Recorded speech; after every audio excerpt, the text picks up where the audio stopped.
James is a professor of global conflict studies at the University of Chicago and author of Why Nations Fail: The Origins of Power, Prosperity, and Poverty. His research has centered on both Latin America and Africa, where he's conducted fieldwork in several sub-Saharan African countries, including Nigeria and the Democratic Republic of Congo.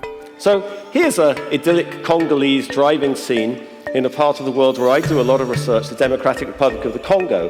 This is what they call, somewhat ironically in the Congo, interstate number 1. And you can see that as you spend time in the Congo, and you've been there for some time, how have your ideas about the region changed, do you think, given when you first arrived to now you've been spending so much time there? And what are the solutions?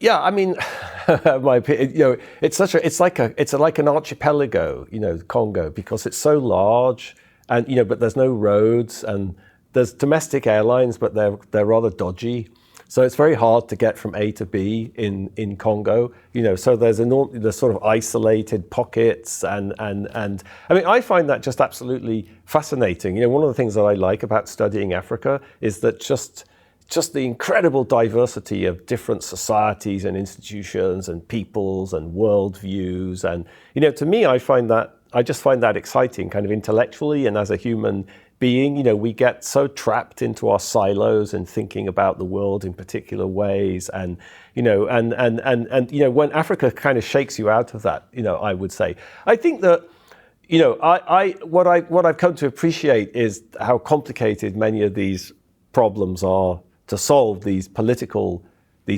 problems, and I think I've come to appreciate, how difficult it is for Congolese elites or Congolese politicians to sort of mediate between their own society and this kind of outside world, which is telling them, you shouldn't do this or you shouldn't do that, or take this notion of corruption, for example. We have, we never use the word corruption in Why Nations Fail. It doesn't appear once, and it doesn't appear, end of story. Why is that? I mean, there's different reasons. One is, I don't like the way economists use the word corruption, like in academic world. When they talk about corruption, it's a way of avoiding talking about politics, in my experience. So that's, it's sort of like, you reduce everything to some like moral failing or some individual problem, But we have a very specific definition of corruption in the Western world or in the United States. But in Congo, if you get a job as a minister, your moral world is very different from the moral world of somebody in the government here. You have all sorts of obligations and responsibilities to your people, to your family, to your extended kin group.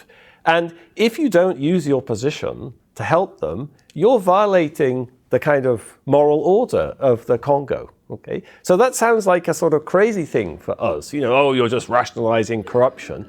That's how the society works. So what do we do about that? We have to rethink our notion of how the state should work or how the state should function, to respect the principles of the society. That's something that I've come to understand just by talking to people. So fine, let's just imagine how things should work differently instead of endlessly berating the Congolese for not operating like some idealized notion of a Western state. Africa is unique for its great diversity, with several thousands of ethnic groups across the continent, with their own languages, social and cultural norms, and rules around governance. The way I think about Africa, like fundamentally, the problems is that, at a local level, things work very well. There's accountability, there's representation, that's the history of Africa. The problem in Africa is that society was always small scale, very small scale, incredibly fragmented. The last couple of years, I started doing this work in the Jos Plateau in Nigeria. The Jos Plateau, it's like the size of the metropolitan area of Chicago. There's 68 ethnic groups on the Jos Plateau with like little territories and languages. Some of them are related to each other and cultural differences and institutional. 68, on the Jos Plateau. and that diversity, is just extraordinary. But the problem has been in post-colonial Africa is all those societies have all sorts of institutions and strengths, but how do you aggregate that? How do you take that and how do you scale it up to control the national state in Kinshasa or the national state in Abuja? And I think that takes a kind of institutional innovation in some sense that it's very hard to do in Africa because, first of all, there's so many outsiders telling the Africans what to do and not really interested in the Africans' opinions. And you should have this institution, you should have that, and you should be doing this or doing that. And it's very hard for them to just really be autonomous and think about how to restructure their society in all of this chaos. So I think the Congo would be the most extreme example of that, of the immense difficulties of creating a national state which is legitimate and functional from all these different people and languages and all of this diversity of institutions and societies that you have. And President Mobutu was very interesting in many ways, because if you look at how he operated using many pre-colonial strategies for dealing with the same sorts of problems. He was a witch doctor. He was a rainmaker. He was married to twin sisters. He didn't tax very much or provide public goods like roads, but that was very common in pre-colonial social contracts in Africa, for example. We mediated disputes, and so I think there's huge challenges, and they still haven't found a way of surmounting them. That's the problem. But I think outsiders haven't really helped.